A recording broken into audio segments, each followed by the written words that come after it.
Saudara, pada pagi hari ini saya akan menyampaikan satu pesan firman Tuhan buat Bapak Ibu Saudara yang dikasihi dengan satu tema yang penting karena ini dalam Minggu Paskah, Minggu Jumat Agung dan Paskah. Saya akan menyampaikan satu pesan firman Tuhan bicara soal kebenaran yang memerdekakan. Saya ulangi sekali lagi, kebenaran yang memerdekakan. Nah, Bapak Ibu Saudara, ada begitu banyak orang pada hari-hari ini merindukan yang namanya kebebasan, yang merindukan kemerdekaan. Bahkan kemerdekaan yang mereka pikirkan adalah kemerdekaan yang membuat mereka bisa lakukan apa yang mereka mau. Makanya kenapa ada yang disebut financial freedom. Mereka menganggap bahwa financial freedom adalah apa yang mereka mau beli bisa, kira-kira gitu ya. Makanya freedom itu menjadi salah satu topik atau sebuah arahan yang memang dituju oleh banyak orang. Saudara, namun bagaimana kebebasan yang seharusnya kita jalani dalam hidup ini, kita perlu tahu menurut kebenaran firman Tuhan, saudara. Saya cerita sebentar, saudara, ketika saya masih kuliah di Amerika, ada seseorang, saudara, sahabat saya, dia belajar bahasa Inggris, datang dari Eropa, dari Swedia. Dia belajar bahasa Inggris di Amerika. Saya berkata begini sama dia, kamu gak salah belajar bahasa Inggris di Amerika. Di Swedia itu dekat dengan England. Karena England itu kan English to land gitu ya. English to land itu di sana, saudara. Karena banyak orang berkata Amerika itu bukan Inggris katanya. Inggris yang beneran tuh ya di Inggris gitu. Lalu saya tanya sama dia, apa tujuannya kamu belajar di sini? Saya tahu dia bilang di Inggris saya bisa belajar kok. Tapi saya itu terkesima katanya melihat film Hollywood. Saya bilang, kenapa kamu terkesima dengan film Hollywood? Karena saya bisa melihat Amerika itu bebas banget gitu, mau melakukan apa aja bisa gitu. Di Hollywood gitu ya, dia nonton film-film di Hollywood. Lalu ketika dia datang hampir 3 bulan belajar bahasa Inggris, satu kelas dengan saya ketika saya pertama kali masuk di sekolah di Amerika. Lalu kemudian saya bertanya sama dia, apa yang kamu dapati setelah 3 bulan mau kembali? Dia bilang gitu, ternyata Hollywood bohong, kata dia. Kenapa Hollywood bohong? Ternyata aturan di Amerika lebih keras daripada di Eropa. Dia bilang begitu, saudara. Nah, dari situ saya bisa menarik kesimpulan, saudara, bahwa ternyata orang mengharapkan kebebasan yang bebas-bebasnya dan gak ada aturan sama sekali. Anda bisa membayangkan, saudara, kalau orang hidup tanpa rambu-rambu, tanpa aturan ada di Indonesia, di Jakarta makin parah macetnya, betul nggak, saudara? Nah, oleh karena itu Bapak Ibu Saudara, kita mesti mengerti bahwa kebebasan dan kemerdekaan yang dipikirkan manusia berbeda jauh dengan kemerdekaan dan kebebasan yang ada di dalam Tuhan. Oleh karena itu, saudara, kita mesti mengerti. Mari kita membuka ayat pertama di dalam Alkitab kita, Kejadian 2 ayat 16 dan ayatnya yang ke-17. Percayalah, kalau kita berjalan dalam kemerdekaannya di dalam Tuhan, kita benar-benar merdeka. Karena Alkitab berkata, kalau anak memerdekakan kamu, maka kamu sungguh-sungguh merdeka. Jadi hari ini kita baca dalam Kejadian 2, 16, 17. Lalu Tuhan Allah memberi perintah kepada manusia semua. Coba bilang semua. Semua apa? Semua pohon dalam taman ini boleh kamu makan dengan apa? Bebas. Jadi kebebasan adalah ide Tuhan. Tuhan tidak pernah melarang saudara dan tidak punya kebebasan. Tuhan berkata makan semua bebas.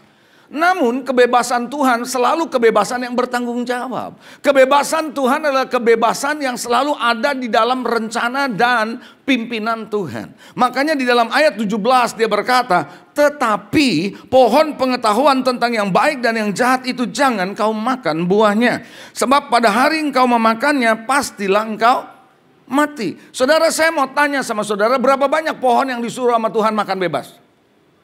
Berapa? Semua. Berarti larangannya lebih banyak atau kebebasannya lebih banyak? Kebebasannya lebih banyak tapi larangannya cuma. Tapi manusia ternyata punya tendensi melanggar perintah Tuhan. Manusia melanggar walaupun cuma satu yang dilarang, justru itu yang dilakukan, saudara. Nah, oleh karena itu Bapak Ibu Saudara, Tuhan memberikan batasan-batasan buat saudara supaya saudara hidup dalam anugerahnya, supaya saudara hidup dalam berkat-berkatnya. Kenapa? Karena saudara dan saya diciptakan oleh Tuhan. Amin. Saudara tidak diciptakan dari dunia ini, tetapi Tuhan ciptakan saudara adalah Tuhan sendiri. Yang memberi nafas adalah saudara, adalah Tuhan. Nah, oleh karena itu Bapak Ibu Saudara, kalau kita bisa melihat ini, dosa dimulainya di mana? Di Taman Eden. Di Taman Eden waktu awal bersama dengan Tuhan. Anda bisa bayangkan di tengah-tengah Tuhan hadir di Taman Eden, manusia berbuat dosa. Ini menarik Bapak Ibu Saudara untuk kita mengerti ini. Nah, kata dosa dalam bahasa aslinya adalah hamarsia. Arti hamarsia adalah melenceng dari sasaran Tuhan. Melenceng dari tujuan Tuhan. Jadi begitu saudara dan saya menjalani hidup tidak lagi seperti yang dia inginkan hidup yang Anda jalani. Kita sudah di mata Tuhan berdosa loh. Nah, kalau kita mengerti ini Bapak Ibu Saudara, itu sebabnya saudara mesti tahu penyebabnya kenapa saudara dan saya bisa hidup dalam dosa. Mari kita lihat lagi Kejadian 3 ayat 9 sampai dengan ayatnya yang ke-11. Saya mau buka buat saudara firman Tuhan ini, supaya saudara tahu sebab-sebabnya apa saudara dan saya bisa jatuh dalam dosa, melenceng. Ingat loh, hamarsia artinya melenceng dari tujuan Tuhan, melenceng dari sasaran Tuhan saudara. Kejadian 3 ayat 9 sampai 11. Tetapi Tuhan Allah memanggil manusia dan berfirman kepadanya, di mana engkau? Ingat ya, ketika manusia jatuh dalam dosa kan Adam bersembunyi kan, gitu ya. Di mana kamu? Ia menjawab, katanya si Adam ini, ketika aku mendengar engkau ada dalam taman ini, aku menjadi takut. Sebelumnya takut gak? Enggak. Dosa adalah salah satu penyebab mengapa manusia hidup dalam ketakutan. Jadi kalau saudara selalu dirundung ketakutan, dikuasai ketakutan, saya mau beritahu sama saudara bahwa dosa itu adalah titik awal kenapa saudara melenceng dari rencana Tuhan. Jangan-jangan itu yang membuat saudara takut. Karena orang yang berjalan dalam tujuan Tuhan, pasti Tuhan akan memberikan kekuatan untuk melewati perjalanan saudara. Lalu saya lanjut saudara, karena aku telanjang, sebab itu aku bersembunyi. Menarik ayat 11, perhatikan baik-baik ayat 11. Firman-Nya, siapakah yang memberitahu kepadamu bahwa engkau telanjang? Coba bilang begini sama saya, siapa yang kasih tahu kamu? Sama-sama, 1, 2, 3. Siapa yang kasih tahu kamu? Atau sekali lagi lebih singkat ya, sama-sama sama saya. Siapa? Jadi saudara, Tuhan lagi bertanya, siapa yang kasih tahu kamu telanjang? Aku gak pernah kasih tahu kamu telanjang. Apa artinya Tuhan bilang siapa? Artinya ada sumber lain yang kau dengar di Taman Eden ini selain aku dong. Nangkap gak nih? Bapak Ibu Saudara, artinya saudara, Anda dan saya bisa melenceng dari sasaran Tuhan. Dari jadi hamarsia berdosa, jauh dari Tuhan, bersembunyi dari Tuhan. Karena Anda mendengar sumber yang lain selain dari Tuhan. Yang saya sering sebut namanya noise. Anda harusnya mendengar voice, bukannya mendengar noise. Paham sampai di sini? Nah, ketika kita mulai saudara lebih mendengar apa kata dunia, apa yang dunia tawarkan sama saudara, lebih daripada mendengar Tuhan, jangan heran kita melenceng dari Tuhan. Jangan heran saudara kita bisa hidup dalam dosa. Itu sebabnya ketakutan yang ada di dunia ini menjadi bagian saudara dan saya kalau kita ikutin dia. Tapi kalau kita ikutin Tuhan, bagian Tuhan adalah damai, sejahtera, sukacita. Kita akan mendapat bagian dari Tuhan. Yang setuju katakan amin. Oleh karena itu Bapak Ibu Saudara, jangan heran kalau di Taman Eden saudara ada noise, apalagi di Taman Edan yang ada di dunia ini. Noise-nya lebih banyak melalui apa? Sosial media. Kenapa orang hari-hari ini begitu setuju dengan kultur budaya, bahkan pemikiran, pergaulan, kehidupan yang dikembangkan dalam dunia ini? Kenapa orang tertarik di sana? Karena mereka dibombardir dengan noise yang mereka pikir adalah kebenaran. Berarti kepalsuan, penipuan telah membuat manusia jatuh dalam dosa. Oleh karena itu hati-hati saudara, kita harus berhati-hati di dalam slide saya berikutnya. Kita harus berhati-hati dengan penipuan yang disebarkan oleh media. Saudara tahukah saudara ketika Hitler berkuasa, Hitler pernah berkata demikian saudara, beritahu kebohongan sesering mungkin dan selama mungkin. Beritahu kebohongan sesering mungkin dan selama mungkin. Maka pada akhirnya orang akan percaya itu sebuah kebenaran.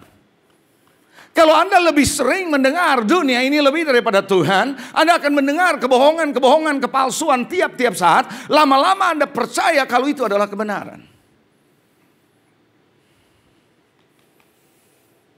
Tahukah ketika Donald Trump, saya nggak mau ngomong soal Donald Trump benar atau salah, saya tidak mau bicara di sana. Tapi ketika Donald Trump menjadi presiden kemarin, saudara tahukah saudara tiba-tiba data di Amerika berubah.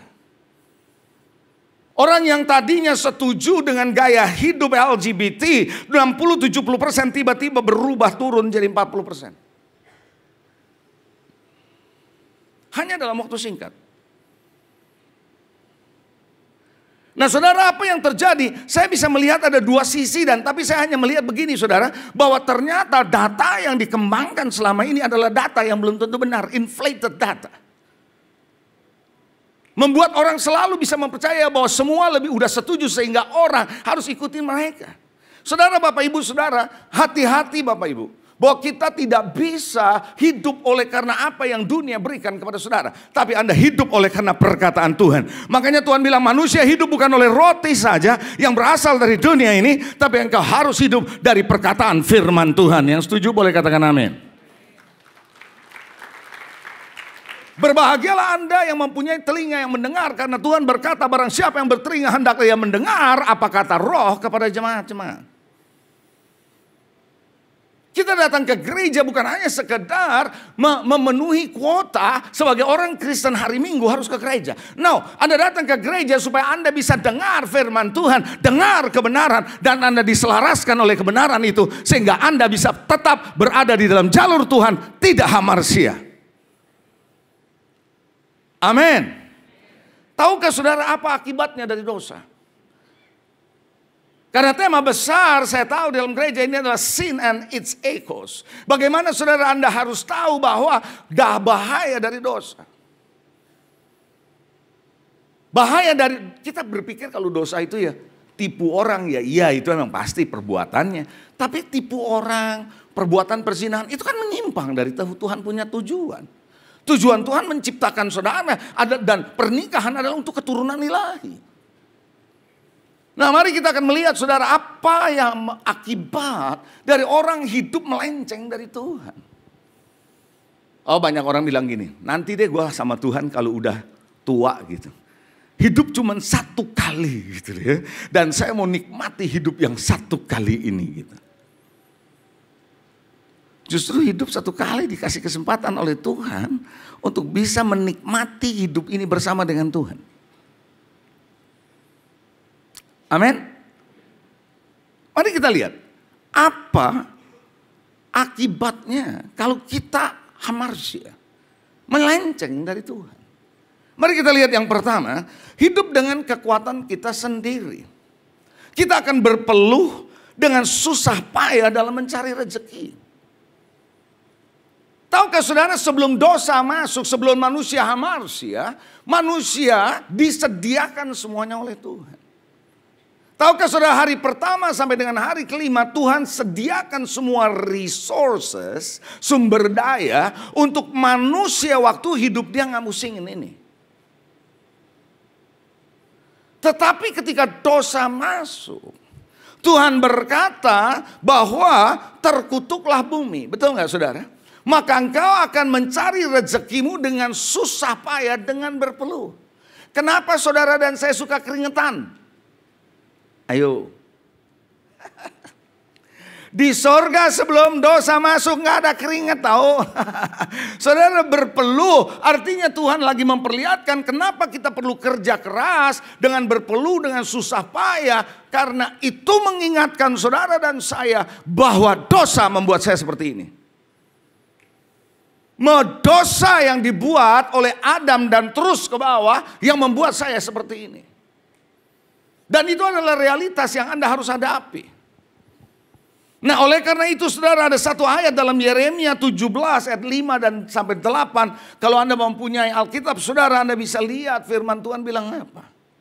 Alkitab berkata terkutuklah orang yang mengandalkan manusia. Yang mengandalkan kekuatannya sendiri dan hatinya menjauh dari Tuhan. Pernah baca ayat itu? Kalau mungkin bisa multimedia bantu ditampilkan boleh sih. Kalau enggak Anda bisa lihat di HP saudara. Beginilah firman Tuhan, terkutuklah. Coba bilang terkutuklah. Orang sering takut dengan kata terkutuk. Memang takut, siapa sih yang berani bilang terkutuk gitu ya saudara. Kita nggak mau hidup terkutuk. Tapi apa yang dimaksud Tuhan? Terkutuklah orang yang mengandalkan manusia, yang mengandalkan kekuatan sendiri dan hatinya jauh dari Tuhan. Ketika dia menyimpang dari Tuhan, terkutuk kata Tuhan. Apa arti terkutuk? Kata terkutuk itu diawali ketika dosa masuk, Tuhan bilang apa? Terkutuklah apa? Bumi. Bukan manusia yang dikutuk. Waktu manusia jatuh dalam dosa, bukan manusia yang dikutuk, tapi bumi yang dikutuk. Begitu baca Alkitab yang benar saudara. Terkutuklah bumi, terkutuklah tanah demi engkau, for thy sake kalau dalam bahasa Inggrisnya. Demi kepentinganmu aku kutuk tanah ini. Tapi untuk bisa mendapatkan hasil dari tanah ini, akibatnya karena terkutuk kamu akan susah payah dapat. Nangkep sampai di sini? Ikutin saya. Nah, arti terkutuklah kamu yang mengandalkan kekuatanmu sendiri. Karena sekarang Anda tidak lagi mengandalkan sumber dari Tuhan, tapi Anda mencari kekuatan dari tanah yang sudah dikutuk oleh Tuhan ini. Anda harus kembali kepada Tuhan supaya saudara punya kehidupan dipulihkan, mengalami berkat-berkat yang tidak pernah bisa disediakan oleh dunia ini kecuali oleh Tuhan itu sendiri. Yang setuju sama saya katakan amin. Makanya Tuhan bilang diberkatilah. Dalam ayat yang ke-7 dalam Yeremia 17, diberkatilah orang yang mengandalkan Tuhan, yang menaruh harapannya pada Tuhan. Jadi kira-kira begini ayat itu bilangnya.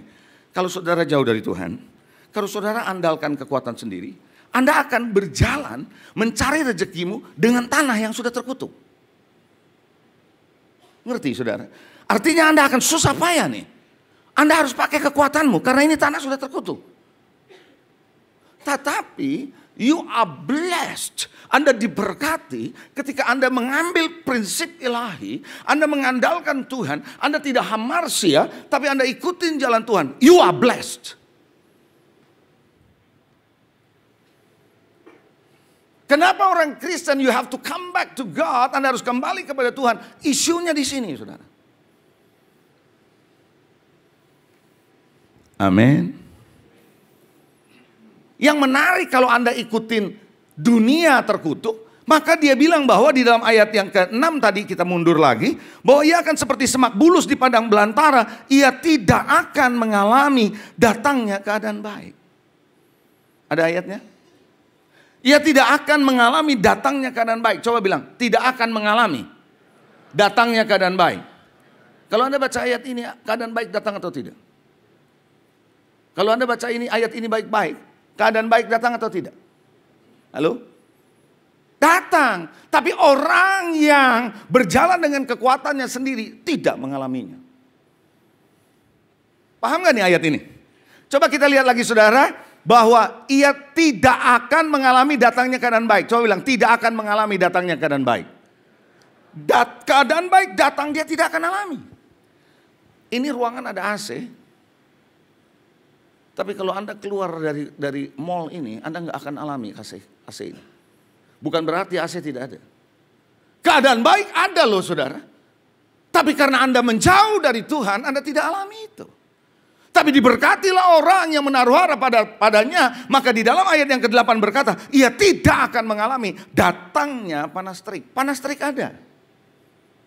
Kekeringan ada, resesi ada, kesulitan ada. Tapi dia tidak akan alami. Why? Karena dia mengandalkan Tuhan. Berbahagialah orang yang mengandalkan Tuhan. Yang setuju katakan amin.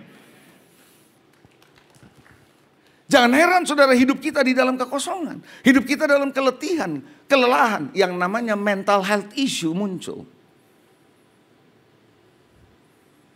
Makanya orang bilang saya perlu healing. Sampai ngopi aja di kafe juga bilang healing, kan gitu ya saudara. Yang menarik adalah setelah keluar negeri healing, pulangnya sakit lagi. Mikirin bayarnya piye karena pakai kredit card kan gitu saudara. Yang kedua saudara, apa yang sebabnya, apa akibatnya dalam dosa? Dia akan kehilangan damai sejahtera. Sukacita yang merupakan kekuatan batin manusia dalam menjalani kehidupan. Saudara, orang boleh kaya tapi kalau hidupnya hampa, hidupnya sedih, Nggak ada damai sejahtera, ketakutan, terus kebingungan, terus saudara. Rumah udah dipakai CCTV, udah pakai tralis, udah pakai anjing, udah macam-macam, pakai satpam, pakai apa, hidup dalam ketakutan. Saudara, orang yang hidup dalam ketakutan tidak berarti dia nggak punya duit. Makan kadang-kadang yang nggak punya duit hidupnya lebih tenang, saudara. Betul nggak, saudara? Ya, damai sejahtera itu kekuatan saudara. Saya kasih contoh sedikit saudara di dalam cerita dalam poin kedua ini, menarik saudara. Ada dua pelukis, ini ilustrasi ya. Dua-duanya masuk final. Akan dimasukkan ke dalam panel uji dari para juri untuk memutuskan siapa juara satu. Pelukis dikasih tema, damai. Kamu harus lukis. Pelukis yang pertama, jago melukis dengan warna-warni, cat berwarna-warni. Jago dan jago nulis gambar alam. Yang satunya jagonya manga, tahu ya lukisan manga? Yang sketch itu. Jago lukis manga pakai pensil gitu. Lukis. Maka pelukis yang pertama dengan warnanya dia buat. Ada orang lagi jalan di pinggir danau, danaunya tenang, ada bebek di danau, dia bawa anaknya sambil bersiul nyanyi, jalan tenang. Udara begitu kelihatan bagus, cahaya bagus, tenang gitu ya.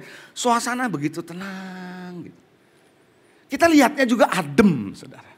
Karena memang jago dia main panorama seperti itu. Lalu dikasih judul damai. Masuk dikasih lihat juri. Juri senang sekali dengan gambar itu. Maka yang gambar sketch ini menarik, saudara. Saudara mau tahu dia gambar apa? Perang. Ada peperangan, saudara, ada peluru lewat sini, lewat sana. Lalu ada pohon yang terbakar mungkin karena kena bom, karena apa, meledak, begitu dan sebagainya. Itu pokoknya udah kacau balau, hiruk pikuk keadaannya. Lalu di ujung gambar kanan bawah, ada seorang kakek. Tidur dengan kepalanya di atas batu. Lalu dikasih Z. Anda tahu kalau ada gambar itu artinya apa? Tidurnya nyenyak kali katanya gitu kan ya. Sampai ngorok Z. Lalu ditanya sama juri. Juri bilang sama dia, kau tahu kan temanya damai? Iya. Kok gambarnya perang? Dia bilang gitu. Dia bilang gini, kalau lihat gambar yang itu Pak, semua orang bisa damai. Semua orang bisa tenang karena kondisinya tenang. Tapi yang ini saya gambar Pak, ceritanya lain. Lagi perang nih kakek bisa tidur nyenyak. Maka saya kasih judulnya damai yang sejati. Tanya sebelah saudara, kamu yang mana? Kalau keadaan semua tenang, Anda tenang, gak perlu Yesus bro. Orang dunia juga gitu, betul apa enggak? Makanya saudara John Lennon gak kesampaian dengan lagu Imagine. Seandainya gak ada perang, seandainya semua begini, maka hidup jadi damai. Karena dia berpikir begitu. Tapi kakek ini bisa tetap tenang di tengah situasi ini, cerita lain. Yang bisa memberi ketenangan damai sejahtera itu hanya Tuhan. Makanya Yesus berkata, damai sejahteraku kuberikan kepadamu. Kalau Tuhan berikan kepada saudara artinya Anda gak bisa upayakan. You just receive it. Kalau Tuhan bilang aku berikan damai sejahtera ku berikan kepadamu. Dan damai sejahtera ku tinggalkan kepadamu. Itu kata bagus banget saudara yang Yesus ngomong. Aku berikan artinya kamu gak bisa usahakan, aku yang kasih. It's coming from me, datang dari aku. Dan kamu bisa mengakses karena aku tinggalin. Aku tidak bawa waktu aku naik ke surga. Anda bisa akses, tersedia buat kamu di muka bumi ini. Damai yang aku berikan kepadamu tersedia di dunia ini, bisa akses.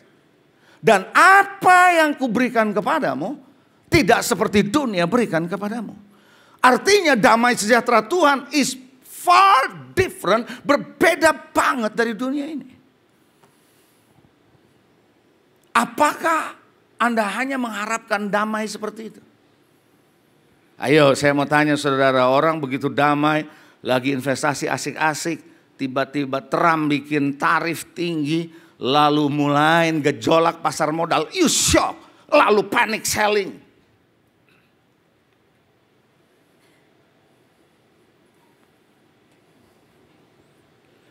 Kenapa Bapak Ibu Saudara? Karena kita tidak punya damai dari Tuhan. Yang ketiga, semakin gak peduli sama orang Saudara. Poin yang ketiga, akibat dari dosa, semakin tidak peduli dengan orang lain demi kepentingan sendiri. Ada di slide saya itu Saudara. Makanya Saudara, dosa yang sudah makin bertambahnya kedurhakaan, maka kasih kebanyakan orang menjadi dingin. Makanya hari-hari ini orang gak peduli dengan orang lain, cuek. Kenapa kita tidak peduli dengan orang lain? Because there is no love. Kalau Anda hamarsia, Anda dan saya hamarsia jauh dari Tuhan, kita tidak mungkin Saudara bisa punya kasih yang sejati dari Tuhan. Kita tidak peduli dengan keluarga, tidak peduli dengan orang lain. Makanya ayatnya di dalam 2 Timotius 3 kalau Anda baca, bahwa pada hari-hari terakhir akan datang hari yang sukar, masa yang sukar. 2 Timotius 3 ayat 1. Manusia mencintai dirinya sendiri, hamba uang, pembual, nggak bisa berterima kasih, itu semua bisa terjadi. Why? Karena kita hamarsia, kita jauh dari Tuhan. Lihat deh, orang-orang rata-rata saya lihat, orang yang nggak dekat sama Tuhan, pada umumnya self-nya kuat, kepentingan dirinya sendiri. Tapi kalau dia mulai dekat dengan Tuhan, dia mulai dapat hati Tuhan. Tahu Zakius gak? Yang pendek itu. Pernah gak Saudara dia mikirin orang miskin? Gak pernah sebelumnya. Bikin orang jadi miskin iya ya. Diperas orang ya, betul ya Saudara. Tapi apa yang terjadi ketika dia dekat sama Tuhan? Terjadi perubahan drastis, transformasi dalam hidupnya. Saya berhenti sebentar. Saya diingatkan dengan kata transformasi ini, penting banget. Khotbah boleh bagus. Gereja boleh bagus dalam pelayanannya. Tapi kalau nggak ada transformasi hidup, percuma. Serius. Saudara, Yesus datang ke rumah Zakius. Lalu Zakius bilang begini setelah dia berjumpa dengan pribadi Tuhan. Hartaku aku jual separuh, aku kasih orang miskin. Terjadi transformasi. Pelayanan Yesus fokusnya transformasi. Bukan cuma sekedar khotbah yang bagus. Bukan cuma sekedar ministry yang hebat, no.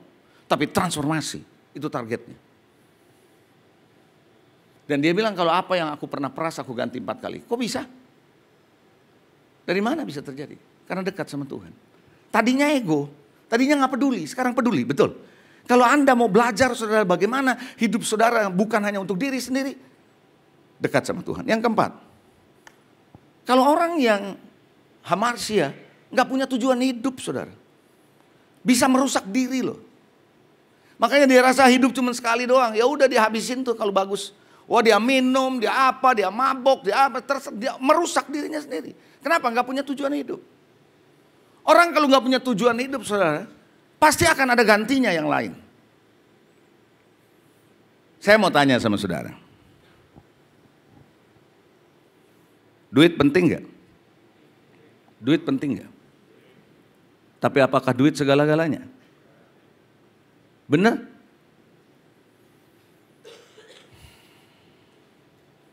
Suatu hari, cucu saya datang ke rumah. Umurnya masih lebih kecil dari yang sekarang. Main, dia demen bener dengan main. Mainan anak kecil ya namanya ya main. Udah waktunya makan, maminya bilang sama dia. Namanya El. El makan. Panggilan ininya El, namanya Ezekiel. El makan. Enggak, dia gak mau makan. Dia mau main dulu. Main terus. Waktu saya lihat cucu saya, tiba-tiba Holy Spirit speak to me. Kamu lihat gak cucu kamu? Sebenarnya mana yang penting buat dia saat itu? Dia perlu makan kan? Iya. Tapi dia terserap dengan mainannya begitu asik sampai dia lupa mana yang penting dalam hidupnya. Betul gak gitu? Yaitu makan kan waktu itu. Setuju? Saya bilang iya. Lah Tuhan mau ngomong apa nih? Saya tahu Tuhan mau ngomong apa sama saya. Tuhan bilang gini, berapa banyak orang Kristen, manusia di dunia ini, lupa sebenarnya apa tujuan hidupnya, tapi asik dengan mainannya. Saya bertanya mainannya apa Tuhan? Bisnisnya, kerjaannya, bahkan kalau pendeta itu pelayanannya, mainannya. Gerejanya mainannya, Tapi hidupnya sama Tuhan dia nggak urusin. Tujuan hidupnya sama Tuhan buat dia apa dia nggak urusin. Itu persis cucumu. Wah, saya syok waktu dengar itu. Saudara, Bapak, Ibu, Saudara yang dikasih Tuhan, kita seringkali lupa bahwa uang diberikan oleh Tuhan, pekerjaan diberikan oleh Tuhan, bisnis diberikan oleh Tuhan. Bukan untuk menggantikan dia, bukan untuk menggantikan hidup saudara. Itu hanya mainan buat saudara sementara. Tapi Anda harus come back to God. Anda harus kembali kepada Tuhan. Karena dia adalah sumber kehidupan saudara. Yang setuju katakan amin. You have to come back to God. Sehingga akhirnya kita asik dengan mainan kita asik dengan saham kita asik dengan bonds kita asik dengan bisnis kita. Kita lupa sama Tuhan tuh.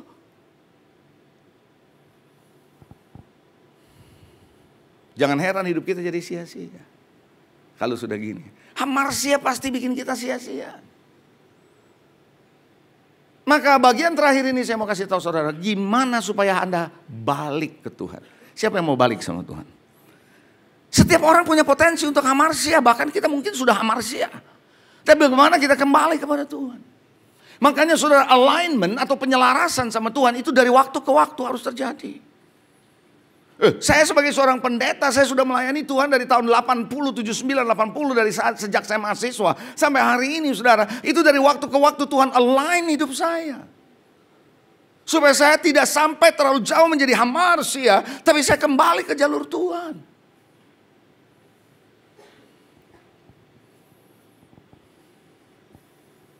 Saya pernah khotbah di Living World ini, di NDC, tapi di wanita, WBI. Khotbah saya adalah, dare not to change. Berani untuk tidak berubah. Sekarang ini semua orang diminta untuk berubah, tapi tanpa sadar perubahan yang menggilas saudara jauh dari Tuhan. Anda harus berani berkata, no, I will stay dengan Tuhan. Dare not to change. Tapi kita seringkali dibilang kalau lu mesti berubah, sekarang mesti berubah, apa berubah? Saya tahu ada yang berubah, tapi ada yang gak perlu berubah. Yang gak perlu berubah adalah bersama dengan Tuhan, visi Tuhan, iman kita sama Tuhan, tujuan Tuhan dalam hidup kita. Katakan amin. Haleluya. Yang pertama saudara, simple, bertobat kok. Anda sudah sering dengar kata bertobat, bukan? Saudara tahu gak kata bertobat itu artinya apa? Metanoia. Metanoia artinya pembaharuan akal budi. Cara pikir kita berubah. Sadar gak sadar saudara, di dalam Roma 12 itu jelas ayat yang mengatakan bahwa berubahlah oleh pembaharuan akal budimu. Jangan serupa dengan dunia ini.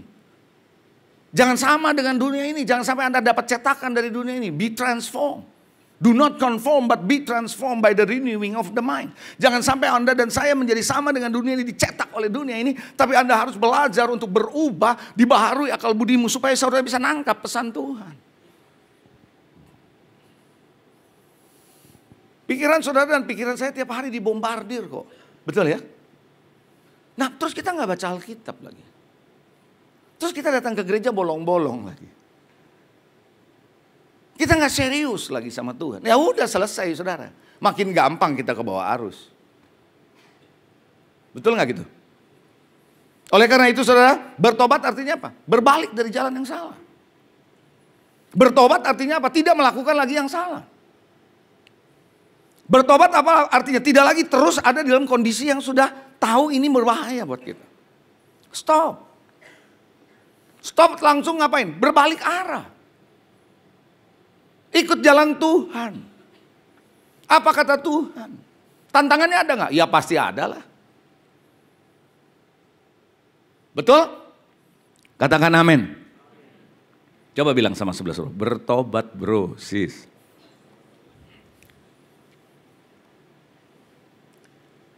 Pertobatan itu gampang gak? Gampang-gampang susah sebenarnya. Gampang kalau Anda mencoba memakai kekuatanmu sendiri. Sulit kalau Anda memakai kekuatanmu sendiri. Gampang kalau Anda mendapat kekuatan dari Tuhan. You need the grace of God. Karena daging tidak bisa dilawan dengan daging. Daging hanya bisa dilawan dengan anugerah Tuhan. Daging hanya bisa dilawan dengan kekuatan dari Holy Spirit. Betul? Oke, sedikit saudara. Karena poin kedua saya mau kasih nanti terakhir saya tutup. Saudara tahu mutiara enggak? Mutiara tahu? Mahal enggak kalau yang bagus? Mahal ya. Itu mutiara asalnya dari mana? Asalnya dari mana? Kerang. Kenapa bisa muncul mutiara dalam kerang? Prosesnya tahu? Masih ingat? Tahu? Kenapa? Ada pasir masuk tuh. Merasa teriritasi. Lalu dia keluarkan lendir. Setuju nggak? Lendir itu menutupi pasir. Lama-lama mengeras jadi mutiara. Pertanyaan saya, pasirnya masih ada enggak? Ini ajaib. Proses ini namanya transformasi.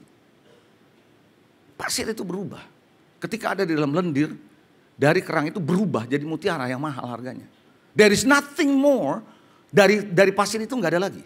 Itulah saudara dan saya. Kalau Anda mau bertobat, Anda harus tinggal tetap di dalam hadirat Tuhan. Anda adalah pasir, Anda dan saya adalah debu tanah itu. Ketika Anda ada dalam hadirat Tuhan akan transform hidup Anda. Anda akan menjadi dari pasir menjadi mutiara yang mahal harganya. Bertobatan itu adalah seperti itu.